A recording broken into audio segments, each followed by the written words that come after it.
Welcome to Fantasy Sports Daily with Kyle Elfrink and Ray Flowers, Monday through Friday at 11 a.m. Eastern Standard Time. Don't forget to use the promo code FSD20 for a 20% discount on the products over at fantasyguru.com. We welcome you in on Tuesday, November 7th, which means one thing. It means that if you're here, if you're seeing myself, Kyle Elfrink, if you're seeing Ray Flowers, if you're hearing my voice, it means that you survived Zach Wilson in Monday Night Football. Congratulations. It's difficult, Ray. It's not getting better with Zach Wilson, is it? No. I guess we could say that only 2 of his 3 fumbles were lost. I don't know. I mean, all I know is Aaron Rodgers is saying he's back in a couple of weeks, so we'll find out what the hell's going on with that. There's a lot of quarterbacks who struggle to throw the football. Like we complained about this yesterday, talking about all the backups and some of the lousy scores and all that. So Zach Wilson is not alone in this struggle. He's a little bit different in the fact that this is season number 3 for him, and he's still struggling. But the thing, Ray, that's beyond irritating, and for whatever reason, I don't know if it's the NFL shoving the Jets down my throat with like primetime action every week.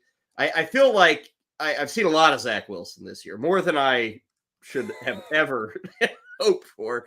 Right. And what is so irritating, Ray, is how he continues to just drift backwards and run backwards and like take these stupid sacks. Like, I'll let you slide with bad completions or incompletions or even INTs, but like the inability to chuck the football out of bounds and just take an incompletion instead of a 17-yard sack, it's on and on and on. He is not learning it all. That seems pretty simplistic.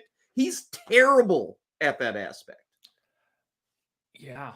And, that's one of those things that, and especially you run into the double-edged sword when you have an arm, because he's got a really strong arm, right? When you have an arm like that, you almost always think you can make a play.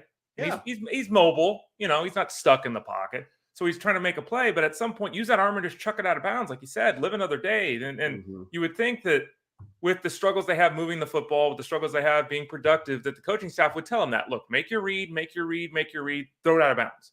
Like we can't, afford turnovers. He's done a better job with interceptions, at least. I mean, so there's something. But yeah, I agree with you. It's hard to admit defeat on a single play, but it's just one play out of 60, 70, whatever you're going to run for the game, throw it out of bounds. Well, there was more than Zach Wilson going on last night. So as we get things rolling here on Fantasy Sports Daily, we will give you a run through of all things Monday Night Football. It wasn't all that great from the Chargers side either. I mean, their defense was excellent. Their offense kind of ran into what we think the Jets are defensively. So, the game itself kind of ho-hum, but we will recap everything that went down for the Chargers and Jets. As for other things coming your way over the next 50 minutes or so, we will tell you about some good news as we look ahead to Week 10 of the NFL season. It does indeed sound like Kyler Murray will officially be back for week number 10. David Montgomery also returning to Detroit. We'll see what that means for that Lions backfield and for all you Jahmyr Gibbs owners. Speaking of backfields, what is going on with the Ravens backfield? Ray and I touched on this a bit yesterday. We'll dig into it a bit more today because a lot of you are getting ready for some waiver wire bidding on Keaton Mitchell. We'll talk about the prospects of Tank Dell. I'm kind of surprised, Ray. I saw over at Yahoo, Tank Dell's available in more than half the leagues over there. It's kind of surprising to me. We've talked about that, you and I, and how when, people ask their questions over at fantasyguru.com in the Discord, that it's, they've either got 3 of the top 15 guys or they have no one in the top 30. Like it's a weird, and people's roster construction, some people are just overflowing and they don't know who to start because everyone's a star. Some people don't have anyone to start. But I'm constantly surprised by, someone asked me a question yesterday, do I have Deebo Samuel off the waiver wire? So there are leagues where, people make strange moves, Kyle, and it's always surprising to look at the big box stores and to check out those ownership rates. I think Deebo Samuel was like my 3rd-round pick in a league. So I know. I love when 3rd-round picks are sitting on the waiver wire in week 10. Get me in those leagues. I might actually finish above 500. So we'll talk about all things waiver wire NFL coming up. And we'll sneak in a little baseball today. Why are we doing that? Well, there's a lot of news actually going on with baseball. We had a ton of managerial openings filled yesterday.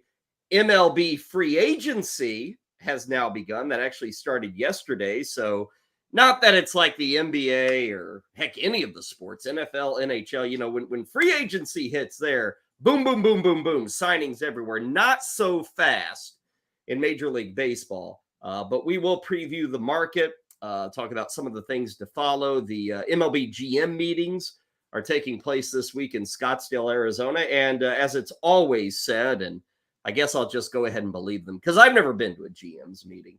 But we are told, Ray, that the groundwork for signings, our trades, is often laid during this week in Arizona. So we'll see if those. I'm sure they're showing up at whatever resort it is in Scottsdale, and they've got their hard hat, their tape measure, their nail gun, you know, safety pads, all that stuff, because they're going to get to work and lay some groundwork. Those baseball GMs this week. Yeah, I went once years ago in Tennessee. It's actually where I first met Steve Phillips face to face. We did a show from there for Sirius. But I was my takeaways are some people are running around, like there's people that are calm and they're on their keyboards, and other people are running back and forth. Everyone there is much shorter than I am, whether they're in baseball or covering baseball. So and Aaron Judge was not there when he was not there, correct? And thirdly, I didn't see anyone other than Scott Boras that I knew from a front office or an agent perspective. I think they're all hiding somewhere else. So yeah, I don't know where this groundwork is set, but it apparently is. Yeah, it's being laid right now in Scottsdale with those GM meetings taking place. So we'll sneak in a little baseball as we roll through things. As always, if you're viewing us live wherever, Facebook, X, YouTube, certainly, you can send us some questions, comments, anything you want, send them our way. You can find us here each and every weekday. We're still brand new, I guess, you know, about a week and a half into this thing.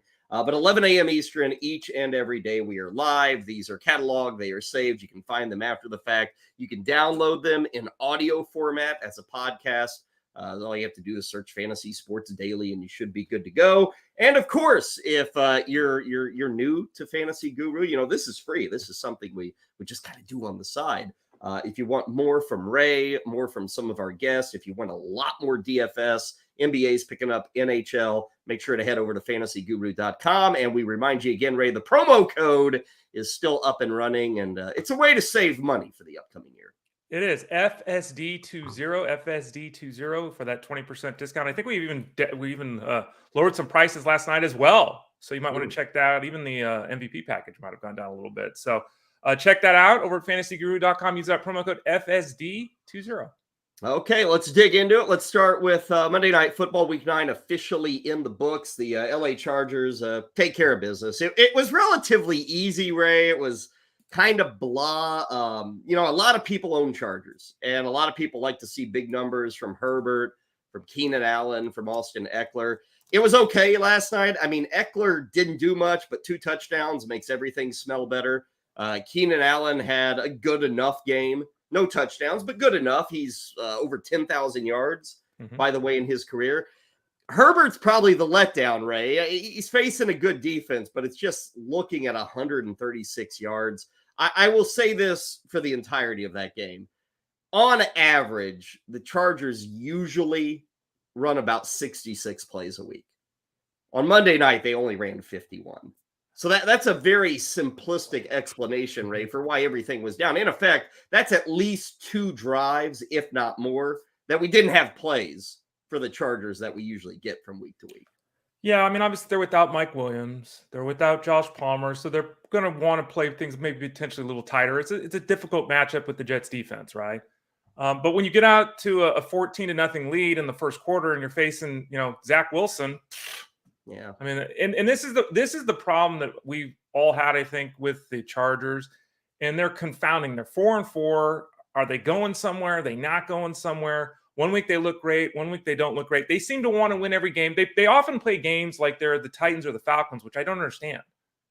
And, you know, they get out to this big two touchdown lead, and then at the fourth quarter, it's a 1-score game, and then they're trying to find their offense, but they haven't done anything offensively for 2 quarters. So I wish they would just go. You know, they've got weapons, even with the guys down. They've got a good offense. They've got a quarterback who I believe is, if not elite, he's right on the cusp of being elite, and they don't utilize him properly. You know, they scored 27 points. They won the game. You know, they moved to 4-4, but it was a terribly disappointing effort for Justin Herbert. Dig into Eckler a bit more. again, 2 touchdowns, so nobody's really fretting. But you look at this season, Ray. He's now played 5 games. He obviously missed a few with injury. In the 5 games we've seen, this really is an Austin Eckler. Yeah. And we were talking just a few moments about fantasyguru.com and insight and analysis and writing it up. Full credit to Ray, Jeff, the entire football side there. Because, Ray, I know coming into the year, this was written about constantly at Fantasy Guru. The fact that with Kellen Moore showing up and running this offense for the Chargers, Austin Eckler would not have huge receiving numbers. He's always been a guy, 70, 80 catches, games with 8, 9, 10 receptions. Through 5 games, he has 18 catches, which for a normal running back, okay, whatever, nice, good to have. Austin Eckler, that's a big drop. It's a huge drop. His effectiveness in the rushing attack, nowhere. But Ray, again, full credit. You guys kind of called this. And going back to like June, July, if people were subscribers, they knew you were rather frigid on the idea of Austin Eckler being like a top 2, top 3 pick, even in that PPR setup. And I appreciate you mentioning that, Kyle, and we did. And the interesting thing is we were on Eckler before the explosion, and then we were off Eckler. And it's funny that people have said, well, you change your opinion. It's like, well, you have to change your opinion when the facts change, when the data changes. Callers changed. Yeah, I mean, that's kind of a big deal, right? And some people, it's like they look at these players in a bubble as if what's going on around them isn't important too. And I think you described it very well with Austin Eckler, that he's still very effective. He's still an every week starter. He's still on any week can score 25 points. Like all these things are still there for him. But when you talk about a catch total, I mean, his catch total last year was over 6 a game. Like you said, this year it's 3.6. He's losing over 2.5 catches a game this year, which is 2.5 points. That's massive, right? And when you toss in yardage, Ray, I mean, you're talking, 7, 8 yards a catch, whatever it may be. And so now you're talking 4 or 5 points a week. Yep. Before we even get into, it's huge for Eckler. And again, he's on the field now. We can't worry about the games he missed, but when he's on the field, Ray, it's still like last night they tried. I guess he had 7 targets. He dropped a couple. But they're without Mike Williams and Joshua Palmer. And Ray, you just think to yourself, okay, Keenan Allen's going to get his. Eckler's going to be 7 or 8 catches. And again, just nowhere close to that last night. Yeah, and we said this a lot. And I write the PPR running back myth article every year where I lay out the fact that even getting 40 catches year after year after year for a running back is not as easy as people think. Certainly not getting 50 or 60. There are guys that do it every year, but the consistency season to season isn't there. And it's certainly not there week to week. Most of the time, and this is why Jeff Mans has been very vocal about PPR setups, it's the idea that the majority of offenses, if they're running properly, aren't really throwing the ball to the running back. The running back is an outlet. You look down the field, you make a read, dump it to the running back. It's not, let's set up 10 plays a game for our running back. That is a unique scenario. And there have been times, obviously, in Eckler's career where he has been that. But as we discussed in the preseason and as we've seen play out, that's not the offense that he's in now.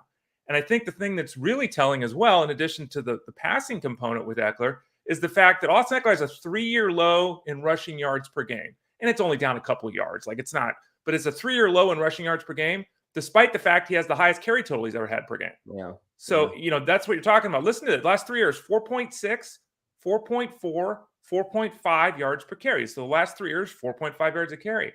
This year, it's 3.6.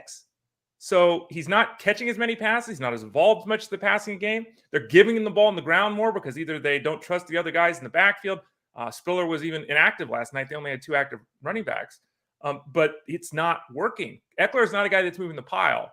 So if the passing game isn't working and they're not opening and spreading the field up, it's going to be very hard for him to improve those rushing totals. Well, you mentioned the 3.6. It's never been below 4.2. And his career average is like 4.5. So he's way off the pace of what you expect, both receiving and rushing. And I'm not going to say the guys, he starts every week. Okay, let's not get confused here. But you're not getting the results you actually paid for with Austin Eckler. Now, moving to the Jets side, again, I started the show by being the 18 billionth guy to pick on Zach Wilson. Just today, I've got a running total on my computer screen here. Everybody calling out Zach Wilson. Garrett Wilson and Breece Hall are starters. And I got to say, Ray, they're doing as good as they can. They're doing we complained, was it yesterday? Yeah, talking about Devontae Adams. It's like, get the guy, throw the football to him. Yep. At least throw it to him. Mm-hmm. The Jets at least throw it to Garrett Wilson. He had 13 targets, and every week they throw it to him. And it's kind of shocking that he can even get 80 yards working with Zach Wilson. Breece Hall, Ray, he's getting the work. What was it? 20 touches last night. Now, again, he didn't do anything with it, but I'm not putting this on Wilson and Hall. The Chargers are a bad defense. Like if there is a game where Zach Wilson should be able to throw, it's against this team. Like, this should be a team he should light up for 190 yards. And I guess he was over 200, but he threw the football 50 times in this game. Let's not get carried away. When you throw the football 50 times against the Chargers, you better be throwing it for 420 yards. He didn't come close to that. So Ray, I'm still blaming Zach Wilson. I don't want to blame the other guys. The other guys are doing what they can. They are talented. We just don't have a quarterback who instead of getting rid of the football would instead take 8 sacks against a lousy Chargers defense. Yeah, I mean, we're talking about Garrett Wilson being just slightly under 50% of the team's targets. Their air yards. Their air yards. Just under 50% of the air yards. So, like you're saying, they're throwing the ball to Garrett Wilson. Now, the problem with that is it's not really working. He's got a 57% catch rate, which is not good. His yardage and reception totals per game are slightly up, but 3 extra yards, half a catch. It's nothing. They don't have an offense. They really don't. And you see this, the Dalvin Cook, who had to be brought in for Aaron Rodgers, not part of the offense. Randall Cobb, who had to be brought in. 2 carries and a catch for 8 yards or whatever the hell it was. And Ray, I was one of those guys in the preseason had no problem. Like the cost of Breece Hall versus the cost of Dalvin Cook. I was like, I'll take Dalvin Cook. Right. Not that I expected Cook to be the guy all season. And it's not that, Breece Hall can't carry the load. I just can't believe how little Dalvin Young is used. It's like, I don't know how a team makes that signing and makes that addition and then just ignores him. I mean, he's been unused this year. Is he that much of a bum? Like, everything that the owners are saying about running backs, Ray, must be true because Dalvin Cook is proof in the pudding. That guy from 80 to 0 hit the brakes. Like he's turned into Todd Gurley overnight. Yeah, and I think we talked about this a lot, and we've seen it with various teams and such. It really matters, who the OC is, what the scheme is, how they're running the offense. All these things really matter. Having competent quarterback play, but it is shocking because it wasn't a huge contract, but they gave him $7 million for a free agent that they didn't need. I mean, they could have signed Cam Akers for $2 million, right? I think that this is. It's Aaron Rodgers. Aaron Rodgers wanted Cook. Aaron Rodgers wanted Cobb. What do those guys have done for the team this year? Nothing. None of the three of them have done nothing. Wasted $45 million or whatever. Bird hasn't done much either. Throw him in there too. He hasn't done anything. And again, I think that's quarterback play, but you're totally right. Okay, we wasted $60 million this year, like for nothing. They would, and Aaron, not to make this an Aaron Rodgers thing, he's going to be hot mic. I'll be back in a couple of weeks.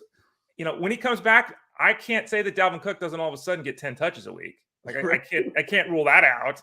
But it's been frustrating. Hopefully, people that took Breece Hall or Cook doubled them up. Doing the old handcuff thing that we talk about at fantasyguru.com. Because if you just went the Dalvin Cook zone, flaming failure. One last thing on Zach Wilson. It goes back to that sack stuff, him running around. A guy in our industry that I enjoy reading. I enjoy reading him. I read a lot of people, including Ray Flowers, many people. But a guy I enjoy reading, not because I agree with him or he's brilliant or like he's always right. Because people are like, oh, well, who's always right? That's who they. I like to read people that A, make me think, and B, are willing to lead with their chin, if you will, kind of make grand. And I don't know if Ray reads this guy or even if he knows this guy, and I do not know him personally, so I'm just saying what I read. Michael Salfino with The Athletic. Who again, they do some fantasy football coverage over there and stuff, and it's solid. There's a lot of people Ray and I have known for years that work over there. But Ray, one thing he really pounds the table about is that sacks are actually a QB stat. Like sacks are really on the QB. I do this a lot. We all do this. I think it's offensive line, and of course, offensive lines that get blown up and on occasion specific plays. But his argument is so many of these sacks are quarterbacks doing what Zach Wilson does. And like that number, that sack percentage number that you can find with a Justin Fields, that you can find certainly with Zach Wilson, that you can find with every quarterback. It's like a skill avoiding the sack and knowing when to chuck the football and, give up on the play, if you will. Where do you stand on that? Again, he pounds the table, so I read it a lot. I see it a lot. He's been hammering Justin Fields for, it's not the Bears offensive line, it's Justin Fields. And when I watch Fields or Zach Wilson, Ray, I tend to agree. These guys are taking sacks that should not be taken. Yeah, if you look at the last decade, just pulled it up. Aaron Rodgers at 6%, the last decade of work. And you look at Zach Wilson in his young career, it's 9.9%. It's a huge difference. Yeah. And, I think that it goes back to what we're talking about when you said, just throw it out of bounds, Garrett Wilson. Yeah. We have a double-edged sword. In 1989, if you had a 10% sack rate, your offensive line was horrid or you weren't at quarterback. Like it was one of the two, right? Now teams accept that because he's mobile. He extends plays. Big plays can happen from this. Because in the old days, Joe Montana would go back, he'd take a read. Even Steve Young, who would run, he didn't go back and take a read, then immediately take off, right?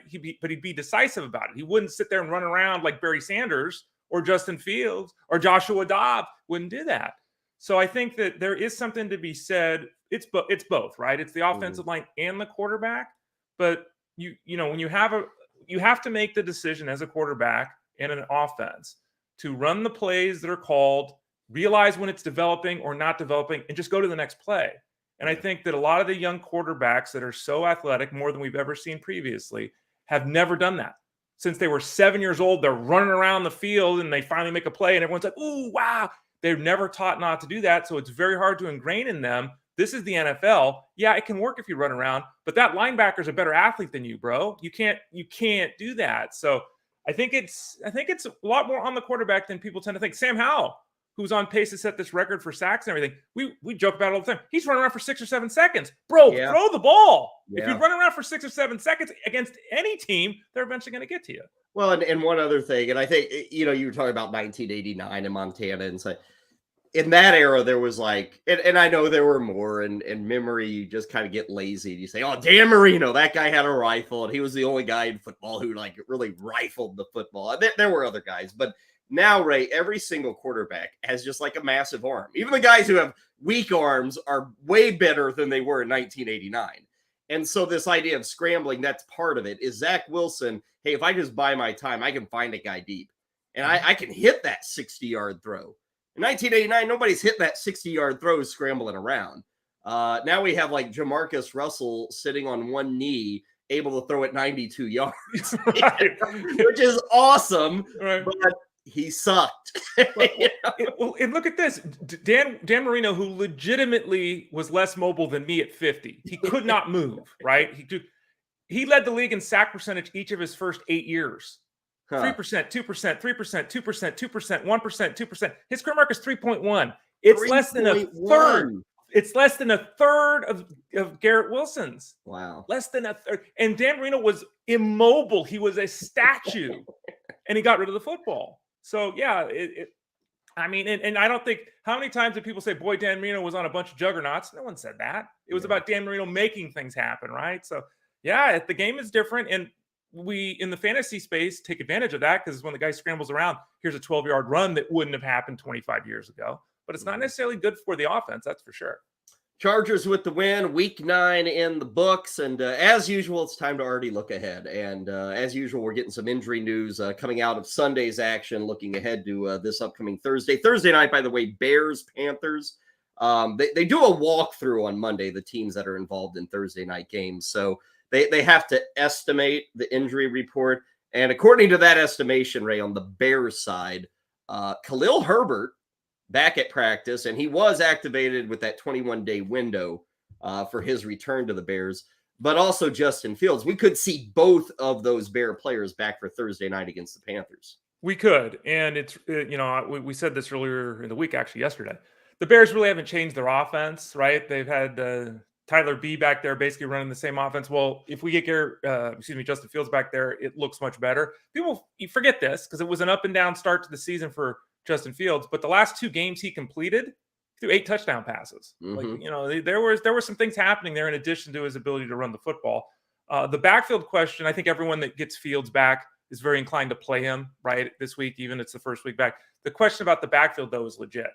You've got Donta Foreman, who gets his 4 yards a carry and doesn't catch passes. You've got Darrington Evans, who seemingly is stealing work from Roshan Johnson. Johnson's back, hasn't done anything in a couple weeks since his return from his head injury. And here comes Khalil Herbert, who was really effective last season. Let's not forget, coming into this year, a lot of people wanted Herbert to be the lead back. The last couple of times out there, he ran for 175 yards or whatever the last 2 games, ripping off 20-yard runs. Looked good this season. He'll come back to a role immediately. And then it's a question, I don't think right now, but moving forward, what does the backfield split look like? Can Herbert distance himself from everyone else? Or is it going to be a 50-25-25 kind of split the rest of the way? I don't think he will. I think Foreman and him are going to be jockeying back and forth. And one guy may be more valuable for the touchdowns, the other guy for receptions, the other guy for workload, the other guy for efficiency. Like, it's going to be a mess. I can tell you this, as somebody who has been starting Tyler Algier as his RB2, I am immediately sticking Khalil Herbert back into my starting lineup. Well, you don't like 12 carries for 39 yards? Yeah. So I'm excited for Khalil Herbert to get back on the field. Also excitement elsewhere. Kyler Murray is good to go. He's going to be out there in week 10.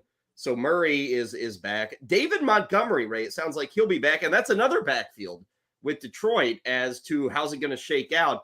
And I would say this, whereas I agree with you on Chicago that it's murky, it's probably a split.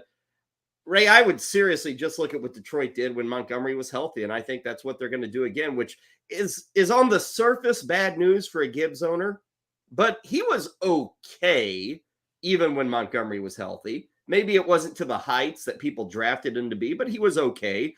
I think if Montgomery's good, and maybe this week it's a little more of a slow play. Maybe Gibbs gets work. They're kind of easing Montgomery back into work. But if Montgomery's healthy, I think he is the running back, for Detroit with Jahmyr Gibbs, stationed in for certain drives, certain down and distant, certain moments.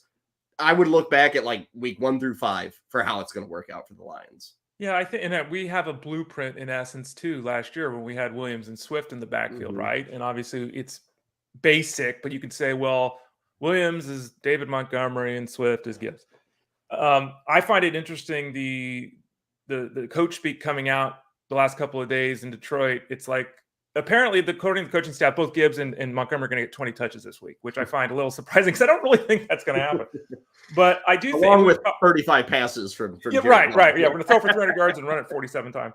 I think that we're in a scenario, I agree with you, that there's probably a little bit of a feeling out this week, first week back for Montgomery. But at the same time, I think both Montgomery and Gibbs are top 25 running backs this week.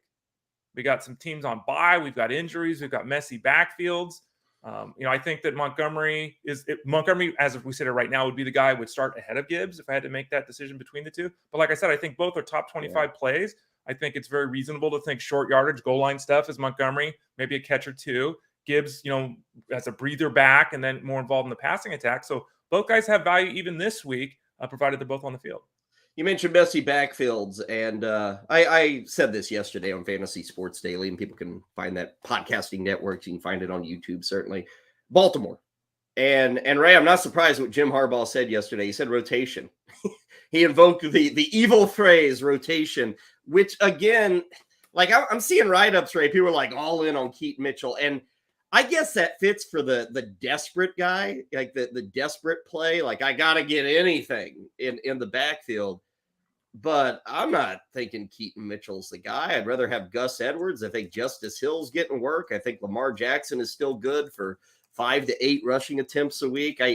I'm struggling with this idea of I get adding Keaton Mitchell, but I'm really struggling with the idea of saying he's going to be a starter, even as a flex moving forward. But again, everyone has to answer that question. For me, it's a non-starter. Harbaugh's telling us it's going to be a rotation. Tread lightly with Keaton Mitchell. Yeah, and we talked about him yesterday, and as everyone is, and I've seen the same reports. I don't know if they're from the same people or just everyone saying it. Mitchell was pretty impactful in the preseason. A lot of people were excited about him, and then he got hurt.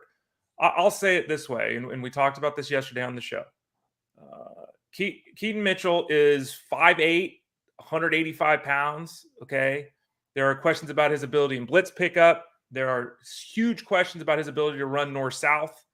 Not saying that you don't get this guy in ball in space and good things can happen. We saw that last week, but he's not built physically to run the ball 15 times a week. And let's not forget Gus Edwards by the way, scored 6 touchdowns the last 3 games.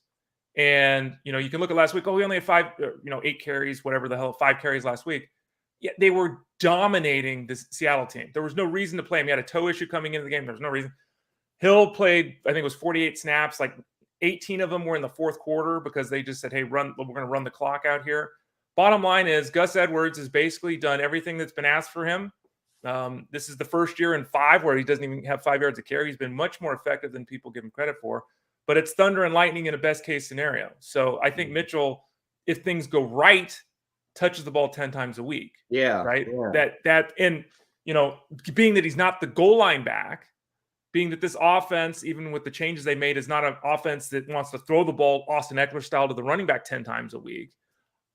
I mean, I think people are going to be overspending for a guy that had a great game last week and will have flashes, but he's just not a starter every week in most scenarios. Well, what he showed last week was, what was it, a 60 and a 40-yard run, which is very Devin Achane, That's like what you're getting, and Achane did it for like 3-4 straight weeks. That's really hard to do. And sure, what Mitchell showed the Ravens is, okay, kid, we'll give you some work. We don't want to push. Gus Edwards has had injury issues. Justice Hill. I mean, these are guys you don't want to give 20 carries to the rest of the year, every single week. So Mitchell will be used, but I just can't be counting on breakaway runs every week. I don't think we're going to have, 8 yards per carry on his 6 or 7 rushing attempts. I don't even know if we're getting 6 or 7 rushing attempts, per week. So again, tread lightly when the head coach is saying it's still going to be a mess of everybody involved. And that's the Ravens. Like, they've done this in effect ever since Lamar Jackson got here. Like, this is going on 5-6 years where people want to fall in love with their receivers or fall in love with their running backs. And every week it's jumping from one bed to the next in the Ravens backfield and the Ravens receiving core. And sure, maybe it works for 2 weeks or 3 weeks, but eventually there's no long-term answer. That's just not how the Ravens build it. Kind of like the Chiefs. It's not really how they build it with their offense, which is frustrating for the fantasy owner, but it's a fact of life. And hey, if you've been here, you should know that. If you haven't, maybe we're letting you know that. A couple of other injury things. Deebo Samuel back at practice, so hopefully he's good to go after the 49ers bye week. He's been dealing with that shoulder injury. Worth noting following this week, Ja'Marr Chase of the Bengals had a bit of a back injury late on Sunday night. Ray and I talked about his lack of numbers against the Bills. He said yesterday that the good news is he's alive. I don't know what that means for his back, but that's what he said. The good news is I'm still alive. But we'll have to follow Chase with the back injury. Bengals aren't telling us much there. Atlanta is sticking with Taylor Heineke. Rams are hoping Matthew Stafford is back for week 11. Remember, they're on bye this week. They're also hoping Kyren Williams is back for week 12. And Ray, I hope you caught this because it kind of made my Monday. Sammy Watkins. Oh, you see Sammy Watkins got a workout with the Colts? How awesome is that? I thought you were going to talk about Bijan Robinson and the fact that Arthur Smith said that the reason they're not using him at the goal line is so they can open things up for other players. Jonnu Smith to run it into the end zone. Jonnu Smith has more touches inside the 10-yard line than their first-round draft pick, Bijan Robinson, this year. Let's get a little more Khalil Hodge in our lives. Yeah, why not? Woo! But yeah, that Sammy Watkins, you and I, for those people that are new to us as hosts, we've had a good time with Sammy Watkins since he was drafted. There have been moments where he's flashed. There have been moments every season for seeming the last 6 years where someone has picked him up off the waiver wire and hoped. And the majority of the time has been probably disappointing. Who retires first, like officially retires? Okay. Sammy Watkins or Mercedes Lewis? Mercedes Lewis is going to outlast the cockroaches. That guy is refusing to move on. Isn't he? Doesn't he have like the all-time tight end games played record? He does by now. We've joked about him. What is he? 40? The problem is he gets credit for a game played when he's like out there for 4 snaps. That's unfair. 260 games he's been active, and he started 223 of them. So it's and let's look his stats up real quick. The last time he had 25 catches in the season, 25. 2013. Wow. Do you have career earnings for Mercedes Lewis by any chance? Let's see if it's For a guy, like you said, 25 catches. He's Right. not had 25 catches in a decade. A decade, people. And yet he's still pulling big chunks of change. I'm going to guess, Ray, Okay. 40 million. Okay. You want to know what he's making this year? What's he making? I bet he's making 3 mil this year. 2, but yeah. 2. Okay. Okay. So where's your career guess? I was thinking about 40 mil. All right. According to this, Kyle, and this includes all roster bonuses and blah, blah, blah, blah, blah, right? Staying alive bonuses. All Yeah, that. right. Being able to pull on shoulder pads. Still. You get the bonus with your 7th catch of the year. Okay. He's had $1.6 million in incentive bonuses, $3.5 million option bonus. I don't even know what that is. $725,000 in workout bonuses, $8.5 million in roster bonuses, $11.8 million in signing bonuses, and $37 million in salary. Like he has 50. made $63 million. I'd like to see, and I know you don't have it there. I want to see what he's made since 2013, where he's in effect hasn't even been involved. Well, I'll tell you this. I got the yearly numbers, Kyle. He made $9.5 million in 2011. Okay, so that was his high water mark. Since 2013, 4-3, 6-9, 2-5, 4, 4, 2-1, 2-1, 2-4, 4-4. I mean, Sam Bankman-Fried is serving 110 years in prison for stealing money. When's Mercedes Lewis, right? Is he stealing money? I mean, let's, yes, he's stealing money, right? He's been in 3 organizations. He's played for 20 years. You've never heard him cause any problems away from the field. He's a good blocker. He's a good teammate. Is he worth $63 million? But, there must be a reason, Kyle. He's been around for 18 years. Yeah, he's a great teammate. That's what they say. On that Sammy Watkins thing, there is actually some actionable intel. And I think it's this, Ray. If you are a team that is inviting Sammy Watkins in, that means you are a team that probably is looking at Josh Downs and worried about his knee. Remember, he tried to play last week. He left early. He's been good. I mean, as a rookie. That's all I can imagine. Because why else are you bringing Sammy Watkins in? Sammy Watkins made $22 million in 2018. He's made $70 million in his career for 2 good years. It's a good question. I mean, a Super Bowl ring too. Yeah. I mean, he's played on the Bills, the Rams, the Chiefs, the Ravens, and the Packers. He's been even more well-traveled than Mercedes Lewis. You're good. It's a good point there, though, because Sammy Watkins is a guy can run a route and do some things. He knows football, right? He knows an offense, and he can be a warm body. He's not going to join anyone and catch 5 passes a week. But if you're a team that's looking to bring him in at this point of the season, like you said, you have concerns about the guys in your room already. Quickly on the waiver wire, we talked about Keaton Mitchell. Again, I think it's a desperation play. I think you're adding an RB4, RB5. That's where I stand. A lot of other names, though, Ray. It sounds like in a lot of leagues, Tank Dell and, of course, Noah Brown are available. If Tank Dell's sitting out there, you spending dough? You making him a wide receiver 3, you think? Yeah, I think in the case of Noah Brown, he's basically taken over for Robert Woods, who's out with that foot issue. I think when Woods returns, Brown recedes. So I wouldn't, $1, 2%. Like, don't spend anything on Noah Brown. Tank Dell, if he's on your waiver wire, I'm very surprised. We talked about him on Monday, the fact that the team is manufacturing touches for him. Like, he's had, I think, two carries in like 4 or 5 straight games. Like, they're manufacturing touches for him. It's hit or miss. He's another one of the guys that's not very big. He's 5'8", 175, 190, whatever the hell he is. He's not a big guy, so there are limitations there. And I think his role in the offense is, in a PPR setup, let's get us 10 points a week. Let's get us 4 or 5 catches for 50 yards. We've seen some big efforts from him, obviously. I think I'd look at him as a wide receiver 4 on a good team. On some teams that have struggles that are dealing with bye weeks and injuries, maybe he slides into wide receiver 3 to them. Another receiver who, watching him this past Sunday, seemingly every reception he made, he acted like he'd won, like Ed McMahon showed up at his door and gave him the Publishers Clearinghouse check. Like, remember that? Publishers Clearinghouse? Are we the only ones? Is anyone listening remember what that is? Yeah, people used to, like, what would you call it? Like, he'd mail in self-addressed stamped envelope, and people would show up at your door with 10 million and balloons. You'd get balloons, confetti, and a big check that said you were a 10 millionaire. Yeah, for no reason, just because you sent the thing in. Yeah. How did Publishers Clearinghouse make their money? No idea. Anyway, this guy appeared to think he was getting one of those giant checks every reception. Odell Beckham, Ray. He was fired up for every catch that he had last week. I don't really care. Should I? No. His touchdown was from Tyler Huntley. He's had 5 catches in 2 of the last 3 games. The game in the middle, he had 0. He's already he said the right things. I'll give him credit. I didn't come here to not be utilized, but I'm happy we're winning. That's basically what he said. So I'll give him credit that he, but he's just not, he's not that guy anymore.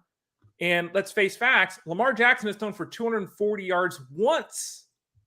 240 yards one single time. We were bitching yesterday about Patrick Mahomes averaging 280, and that stinks. One time at 240 yards.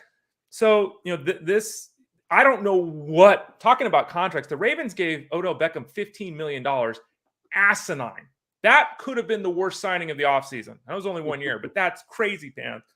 Don't pay attention to Odell Beckham. He's 4 catches for 40 yards if things are going right. Hal in our chat room, Ray, says that Publisher Clearinghouse sent so many mailers to his house that he could heat his entire house with it. Well, good for you, Hal. That's good use of. I mean, don't throw it out and create waste. Just burn it and stay warm. Yeah, I wonder what's the bigger fraud, Ray? FTX, Publishers Clearinghouse, or Columbia House. Remember when you could get 8 CDs for a penny? I did that when I was like 11, right? Yeah. Which I was stunned. I think it was Publisher or Columbia House, which was the 8 CDs for a penny. They didn't go bankrupt until like 6-7 years ago. They were still going. Kyle, I'm looking at their webpage right now. Publishers Clearinghouse apparently is still in business. Really? The award will be given out on the 27th of December, and it's $5 million. Inflation. So I don't I don't know, but they're apparently still in business. Yeah, here's the picture of the guy who won last year. It's only $1 million last year. They really upped it this year to 5. Well, the last thing I remember, they did like a post Super Bowl giveaway one year. This is 15 years ago. That's the last I can recall. Yeah. I wonder who's replaced Ed McMahon. The gentleman that won last year may have teeth, may not have teeth. He's probably 75 years old. Edwin Walker finally got his people exist. These people don't exist. Well, I don't know. That's what I'm saying. Do you think? No, they don't exist. I don't know who the gentleman is. The gentleman next to him looks like a happy version of what's his name? Come on, Kyle, help me out. He was on West Wing. I need more than he looks like a happy version of. No teeth? No. The guy with why am I Lowe? What's his name? First name. Rob Lowe? Rob Lowe. Thank you. It looks like a happy version of Rob Lowe. Jeez, how did I not remember Rob Lowe's name? Rob Lowe's always happy. I mean, he's had so much stretching done to his cheeks. He's constantly smiling. I don't know. Okay. Well, anyway, spend money on Odell Beckham over Publishers Clearinghouse. That's what I would say. Let's see. Josh Dobbs, QB2. I mean, he's got talent around him, Ray. QB2, worth getting. I mean, I think with the way the game is being played now and his athleticism, some guys look fast when they run. He looks slow when he runs to me, but no one can ever tackle him. He gets around the corner and everything. I think that, there are reasonable scenarios, especially with teams on bye, where he sneaks into the quarterback one. I mean, what he did last week, given the fact he was there for a mere handful of days with the Vikings, absolutely tremendous. And he's going to be Mercedes Lewis. He's going to be around 15 years now. Like, he's going to be a backup quarterback forever. You're not winning Super Bowls with him as a quarterback, but he's shown enough that lots of organizations are going to be happy to have him around. If nothing else, it's kind of cool that you can add Lex Luthor to your fantasy team. Did you see in Minnesota the fans are shaving their eyebrows off, Ray, in honor of Joshua Dobbs? Are they really? No, I didn't see that. I mean, it makes sense, but they're all in, man. All in. 5-4. Why not? They got a shot at the playoffs. Zach Charbonnet, I'll throw at him. Certainly the Kenneth Walker owners should already have Charbonnet. But if he's available, and again, last week they were blown out by the Ravens, so you're not looking at the snap count last week and thinking it's a switch. But Charbonnet is finally starting to get healthy, a little more ingrained in this offense. So he's kind of a cheaper. Oh, is that Edwin Walker? So Edwin Walker is the guy it looks like he just got done, picking up those barrels off the highway to make sure that the lane is closed. Yeah, just closed down his pumpkin farm when they found him. Yeah, closed down his pumpkin farm. He does look that shirt. You're right. Yeah, I don't think the other guy looks like the old host of Hollywood Squares, like back in the 80s. That guy. Goodness, that guy's got teeth, Ray. That guy's probably been spending money on his teeth for the publisher. Alabama man, Edwin Walker. He's from Alabama, Kyle. $1 million. Shocker. I'm stunned. Boy, if you're Edwin Walker, you're really pissed off that last year you won and this year you don't. And it's $5 million this year. Last year was $1 million. Come on. I don't know. Why is that guy holding roses, by the way? Did Edwin Walker win a pageant for people without teeth? He got it from the racetrack before he stopped over, Oh, goodness. Okay, let's move along. Edwin Walker is a measly millionaire. Let's talk about guys who will become like quarter billionaires this offseason. Baseball free agency is upon us. We got a few minutes, Ray, before we close it down here. I guess free agency officially began yesterday, but now we get ready for probably in the coming 3-4 weeks, more and more signings. I will say this right off the top, Ray, pitching. There's a lot of pitching. Those are probably the big names. Nola, Snell, I guess Jordan Montgomery's a big name now. Sonny Gray, Eduardo Rodriguez, Lucas Giolito. We've got another Japanese import that people are raving about. Yoshinobu, I think that's right. Yoshinobu Yamamoto. He's like 25 years old. He's been dominating over in Japan. But Ray, pretty well. There's like, I read a list that literally had 8 to 12 teams that need pitching. Mm-hmm. All these guys are going to make a killing, and I don't even know how many of them deserve to make a killing this offseason. Well, we already had Charlie Morton agree to a 20-year deal, a $20 million single year. He pitched effectively over 163 innings. His whip was like 1.4, and that's kind of the state we're at, And there are other names, too, that you didn't mention. I mean, Clayton Kershaw, Julio Urias with the Dodgers, if he's still involved. Eduardo Rodriguez turned his contract down. Lucas Giolito. Like, there's a lot of guys that, like you're suggesting, don't necessarily scream out Cy Young winners, but teams still need guys that can eat innings and eat them effectively. And I had money, if I had money, Ray, and I needed one pitcher, to me, I'm going Yamamoto. That's who that's crazy for me to say, Ray. But all these other guys here, they're not like, I'm sorry, I'm not investing $300 million in Blake Snell. I'm not investing 175 in Jordan Montgomery or, 200 in Aaron Nola. I'd rather invest 200 in Yamamoto, a guy who's 5-6 years younger than any of these other dudes. And there are reports that might happen, right? That their teams are hot to trot on Yamamoto. It'll be fascinating to see how the spending it's taken care of, because the game, as we've discussed for a long time now at fantasyguru.com, and you and I as well, Kyle, the game has changed substantially. And when we were young, it was 7 innings or bust as a starting pitcher. Then it became 6. Now it's kind of 5. So it will be fascinating to see if teams will invest. I don't think money will be a problem. I think they'll invest that wise. But are these guys getting 2-3-year deals? How many guys get 5-year contracts? Most of these extended contracts, you and I laugh when they sign them to the pitchers of these contracts. We're like, what are you doing? So I'll be interested to see how many of the pitchers are willing to or forced to take those shorter duration deals with bigger average values per season, because teams are just not willing to do the 5, 6, 7-year thing anymore. And we kind of buried the lead a bit. Of course, there's the other big name, like Shohei Ohtani's here, Ray. But for those who might have missed it, he's not pitching next year. And who knows if he goes back to pitching? I mean, that has to be considered, I think, at this point, coming off the Tommy John surgery. But Ray, his market, I mean, this is a $500 million contract. It is. It might be more. Yeah, it might be, because teams have actually been prepping for this. Like the Dodgers are the classic example. San Francisco is now in this race because Aaron Judge and Correa and all these guys turned them down. But Ray, you look at these teams that are in on Ohtani, both New York teams. The Angels are said to be, and I can't imagine he's going back to LA, but the Dodgers are in. San Francisco is in. I think Seattle is totally in this thing. I even think Toronto could be in this. I think the Cubs could be in this. Like, he's got 7 or 8 big markets or 7 or 8 big market teams, Ray, that are totally going to shoot this thing past $500 million for Ohtani.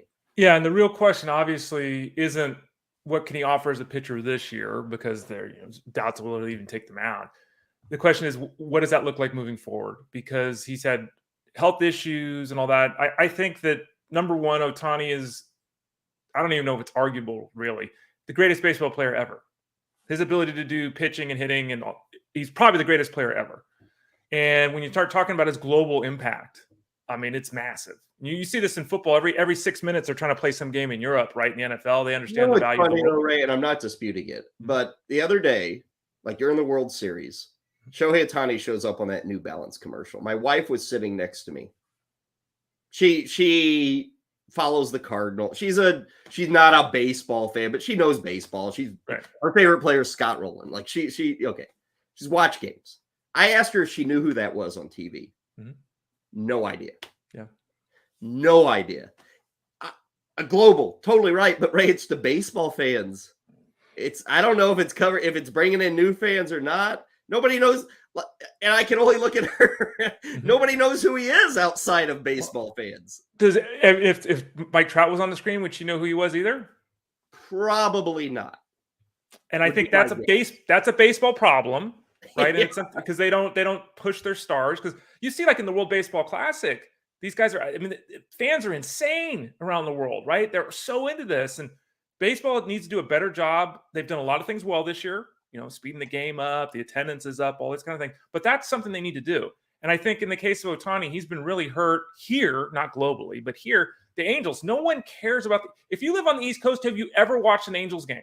Like, have you ever, like, legitimately, if they weren't playing in New York, have you ever? And the answer is probably not. Like, people don't even know. They don't see him. They go to bed. They don't care. It's the Angels. Well, okay. Well, if he goes to the Dodgers, though, does that brand supersede the West Coast stuff? I think it does. I think it does, and I think it opens up. That'd be really interesting, because it would open up the South America, North America, the other half of the North American hemisphere. I don't know how to say it, but yeah, I think that given everything he is on the field, what he is off the field, and what he also could be off the field, he could be even more. Right?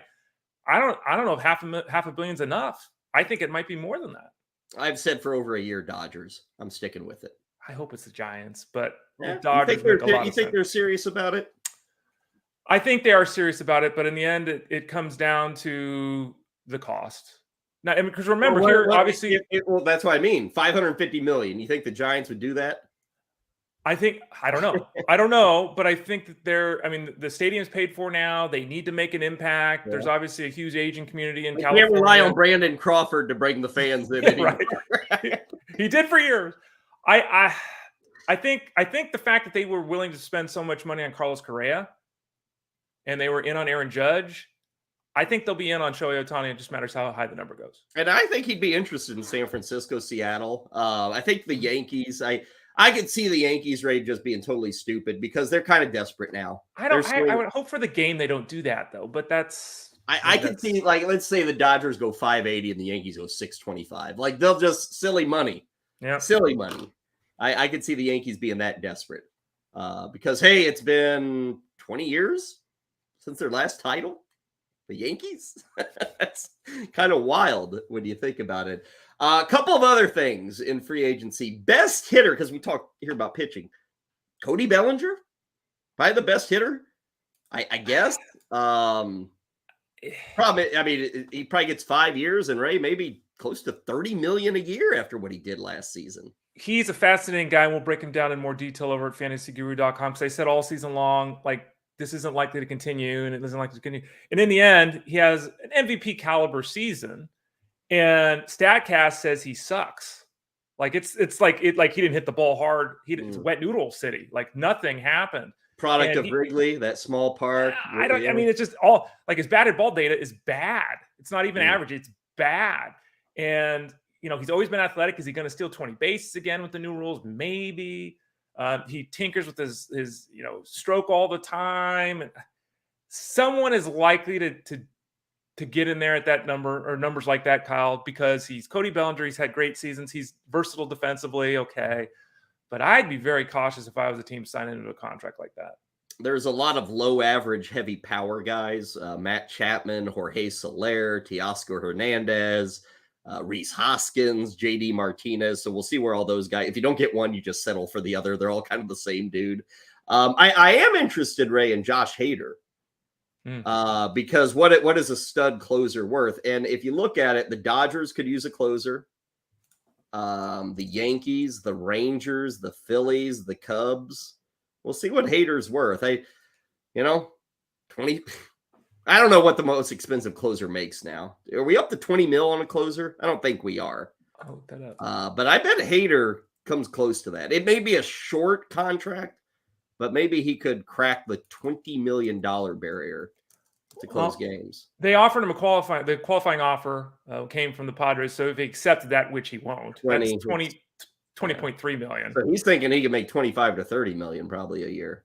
Yeah, according to Sport Track, the highest current salary for a closer in 2024 is Edwin Diaz at 19.7. Yeah. So do we crack 20? I guess he's betting on it by turning down that deal. Yeah, and they have new leadership in the dugout, obviously, in San Diego with Bob Melvin going to the Giants. There was, I don't know, and everyone's talked about this. Big story came out, even though everyone knew it. Josh Hader won't throw more than an inning. He won't do it. They want to bring him in the 8th inning. I'm not available, coach. He won't do it. He believes that's how he's going to stay healthy. Like on the Mercedes Lewis program or something. I mean, and you look at his numbers. They're other than that hiccup he had 2 years ago or 2022. They're great, but he won't throw more than an inning. So that, if I'm paying you $23 million, kid, I need you to get 4 outs, and you're going to tell me no? I'll be fascinated to see where he goes. You mentioned the change in the bench there. San Diego has not named their manager. They lost Bob Melvin to Rays Giants. A couple of other hires. Let's see. Stephen Vogt, we mentioned this yesterday, but he's with the Guardians. The Mets go with Carlos Mendoza. Kind of an out there. He's the Yankees bench coach. I think he's been there for over a decade, but he's now coming to the Mets. And then the big one, Ray, was Craig Counsell joining the Cubs. Talk about a sneak attack. People weren't mentioning the Cubs at all with Counsell. And then to have your rival from 90 miles south, that's just yank him, and a huge deal, $40 million for 5 years. I will say this, Ray. It's a lot of money. Mm-hmm. I think managers kind of deserve it. I think. Now, I don't know where it stops or if Counsell is the guy that deserves that. But I'm not like looking at that contract and going, oh, my God, can you believe they're spending that money on a manager if they think he's the guy? I'm $8 million. I mean, they'll find that in the couch cushions, as they say, to pay Craig Counsell. Quite the coup for the Cubs, as you noted. I think I saw many people complaining about the money given, and I thought the same thing. It's like you're going to pay, a backup middle infielder $6 million. You can't pay your manager $8 million. Like college football coaches get this much money. I think that ultimately, whether a manager is worth it or not isn't even as much about the record. It's about what control do they have in the dugout. Because I know that's a big topic nowadays. Like a lot of organizations say, well, we don't influence decisions. They influence decisions. They send 47 spreadsheets out at the start of a series. They have input. A lot of the organizations do in the front office about structuring lefty, righty, home, away, spots in batting order. If you're signing Craig Counsell, don't you just let him make all the decisions? I would assume that would be the case. So that to me is interesting. Do you pay a guy to be a yes man, or do you pay a guy and let him do his thing? Wonder if Craig Counsell's now made more money as a manager than as a player. Probably has, I would think. And he was around baseball for a long time, too. He had to be in baseball for close to a decade. Didn't do much. He got $40 million, right, on this contract. Yeah. And I don't know what he's made the last handful of years. Probably like two. As a player, he made $21 million. Okay, so he's already blown past with this managerial. 15 years, like you said, long career, but $21 million. 15 years, $21 million. Yeah. Man, Mercedes Lewis is laughing at him. Sucker. Okay, that Edwin Walker is not laughing. Like $1 million used to be cool, Ray, but I'm sorry, it's just not. I'm like, if I went, okay, we'd take it. But Ray, I would still have to show up and be here tomorrow if I won $1 million. I'd still have to be working with you the very next day. Yeah. I mean, a lot of people would get it because I remember you got to pay taxes and everything too. So it's not really $1 million. $1 million just doesn't go as far as it used to, Kyle. Yeah, it's not $1 million, man. Ask Mercedes Lewis. That's why he's sticking around. Because $1 million doesn't go as far as it used to. Okay, we have gone as far as we need to on this Tuesday. Fantasy Sports Daily. We're back tomorrow. Justin Finsterman's going to join us for his weekly basketball discussion. If anything happens on the baseball side, we'll let you know. Obviously, football. We'll get into some spreads and game totals, all that good stuff. Good luck with the waiver wire. Thanks for joining us today. Ray, you and I back tomorrow, 11 a.m., okay? Looking forward to it. And remember that promo code is FSD20. You can also find us on Apple Podcasts, where you might be listening to us, or Spotify as well. And really enjoy all the back and forth there in the comments section that we had. Keep them coming. And we didn't get to a lot of the questions or thoughts today, but there will be days where we're conversing back and forth with you guys in there. So thanks for joining us there. Catch you tomorrow right here on Fantasy Sports Daily, powered by fantasyguru.com.